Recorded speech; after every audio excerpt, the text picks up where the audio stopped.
Olá, tudo bem com vocês? Espero que sim, sejam todos muito bem-vindos aqui ao nosso canal Transcendência. E neste vídeo nós vamos falar sobre as luvas e o seu simbolismo. Na literatura maçônica, há poucos estudos referentes às luvas, há muita especulação e muita bobagem também. Então nós vamos tentar esclarecer, desmistificar e apresentar o real simbolismo desse objeto que faz parte do dia a dia de muitos maçons em suas lojas.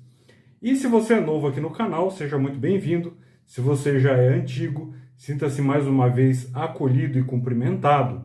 E não se esqueça de deixar o like, de se inscrever no canal, de tocar o sininho para receber todas as notificações de vídeos novos. Se você deseja ter acesso ao material exclusivo do canal, torne-se membro. Basta clicar aí no botãozinho Seja Membro e escolher um plano. Você pode ajudar o canal também fazendo uma doação através do QR Code que está aí na sua tela, pelo botão Valeu Demais, ou pela nossa página do Apoia-se. E você também ajuda bastante se compartilhar nossos vídeos em seus grupos. E se você tem interesse em conhecer livros que tratam com profundidade algum dos temas aqui do canal, na descrição você encontra os links para adquirir os meus livros. Dados esses recados, então, vamos ao nosso tema. Bom, os rituais maçônicos eles trazem algumas explicações bastante sumárias sobre as luvas. E há livros que falam sobre um suposto magnetismo que emana da extremidade dos dedos e que as luvas brancas, então, elas seriam como uma forma de filtrar o magnetismo transformado e benéfico, né? O Julius Boucher, por exemplo, ele cita isso, né? Ele fala desse magnetismo. Lá no ritual do rito Adoniramita, do Grande Oriente do Brasil, se diz que para calçar as luvas é preciso ter conservado as mãos limpas desde o encerramento dos últimos trabalhos. Então há então uma relação, né, com a pureza das ações e o uso das luvas brancas. E em alguns rituais de graus superiores se usam também luvas de outras cores, como a luva negra, a luva verde, etc. Isso aí está praticamente em desuso, mas aparece na descrição de paramentos e em rituais mais antigos. Na iniciação de alguns ritos, o maçom ele recebe 2 pares de luvas, né, um para o seu uso e um para presentear a pessoa que é a mais merecedora da sua estima. Em geral, esse par sobressalente ele é entregue à esposa do maçom ou à mãe. E esse costume ele se tornou tão característico entre as esposas dos maçons, né, que as luvas brancas elas constam como parte do emblema de algumas das fraternidades femininas nas instituições maçônicas. Já nas ordens de cavalaria maçônica, como a Ordem do Templo e de Malta, a Ordem de Malta maçônica, não a Ordem de Malta autêntica, a Ordem de Malta autêntica não tem nada a ver, né, com maçonaria da Igreja Católica Romana. Estou falando da Ordem de Malta maçônica. Então, a Ordem do Templo e a Ordem de Malta maçônica se usam também luvas, né? Essas luvas podem ser de couro, negras, e elas têm uma cruz pátia vermelha ou a cruz de Malta branca.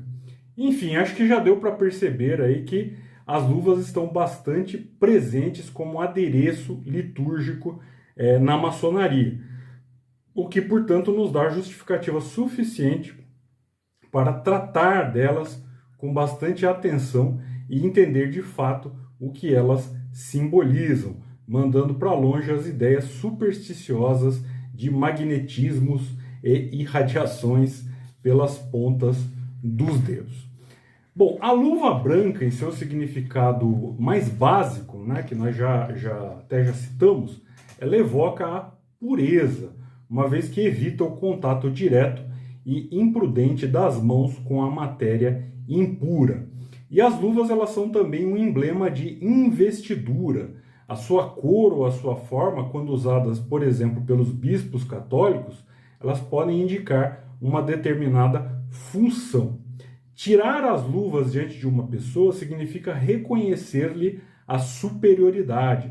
Então, aquele que se desenluva homenageia com isso o outro e como que se desarma diante dele.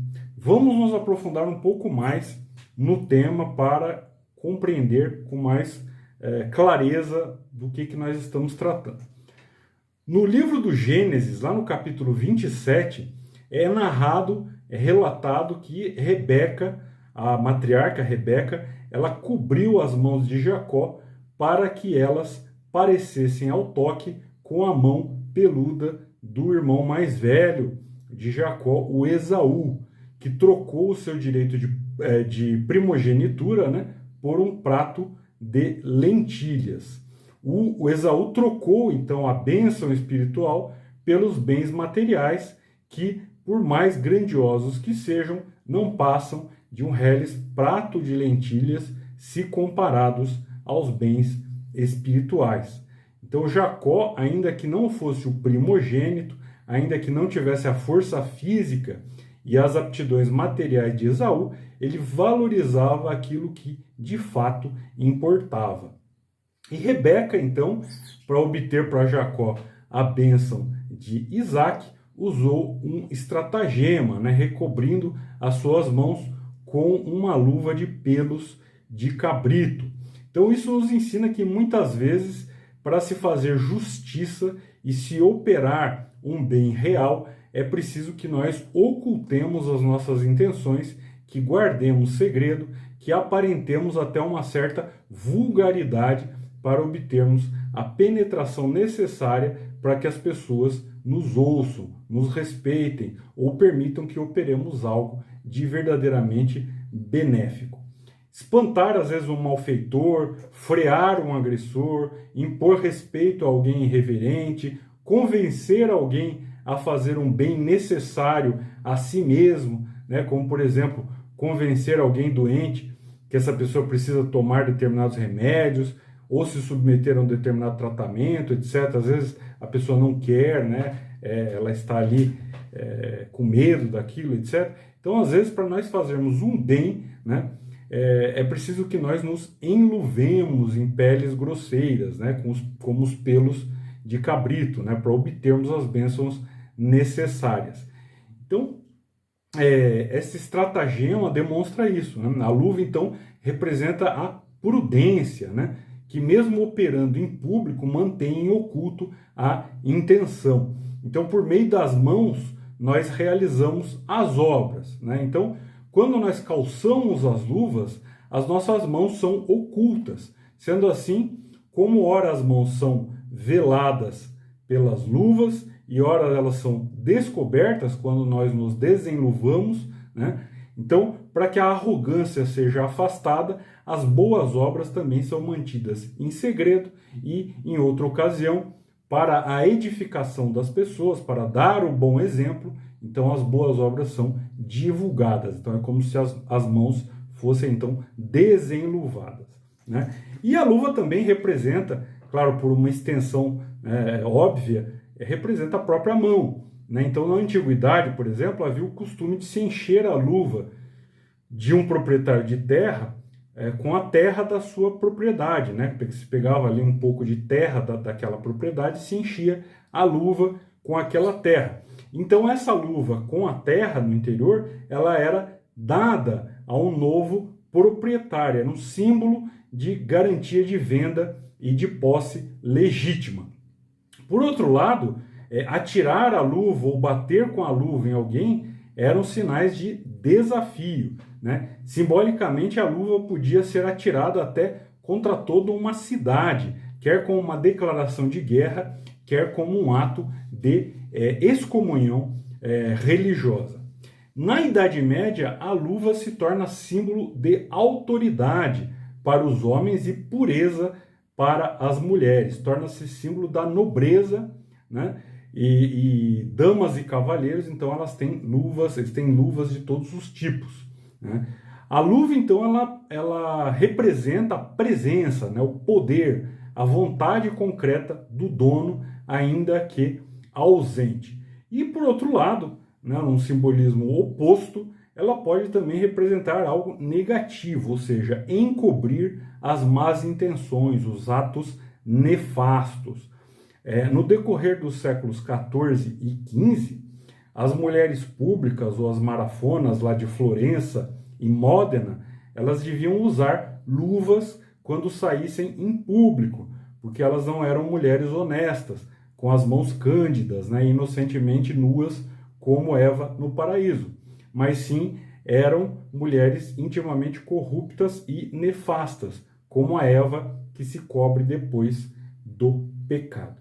Então, dentro, por exemplo, da liturgia católica, romana, né, latina, a luva se torna emblema da carne mortal e pecadora da qual Cristo quis se revestir, né, um espírito imortal numa luva de carne. A história que nós já citamos, né, de Jacó e Esaú, ela evidencia a livre possibilidade do homem de mudar a sua vida, se ele de fato deseja essa mudança, né? Tanto no caso do Esaú, que vende o seu direito de primogenitura por um prato de lentilhas, quanto no de Jacó, que faz todo o esforço, tenta de tudo para adquirir a primogenitura e a bênção desprezados por Esaú, né? Então, ambos buscam ali o quê? A mudança, né, radical de vida, um por preguiça, por desprezo, né, em relação aos bens espirituais, e outro por uma autêntica busca, né, pela bênção do pai e pelo direito de primogenitura. Então vamos dar aqui um resumo do simbolismo que nós citamos. A luva, ela representa então pureza de ação e de intenção, prudência, a humildade em manter em segredo as boas obras, simboliza as nossas próprias ações como forma da mão, né? A luva também simboliza a matéria que, quando deixa de ser animada pelo espírito, se torna inerte e vazia. Por outro lado, a luva representa o ocultamento, a falsidade, cobrir o pecado, né? Ocultar as impressões digitais ou esconder maliciosamente a autoria dos atos. E para terminar essa exposição, eu faço a pergunta: como é que nós maçons estamos usando as nossas luvas? Elas estão servindo como símbolo de prudência e pureza, ou elas estão escondendo nossos atos maléficos e a nossa corrupção? Então cabe aí uma profunda e sincera reflexão. Obrigado por ter assistido até aqui e até o nosso próximo vídeo. Tchau!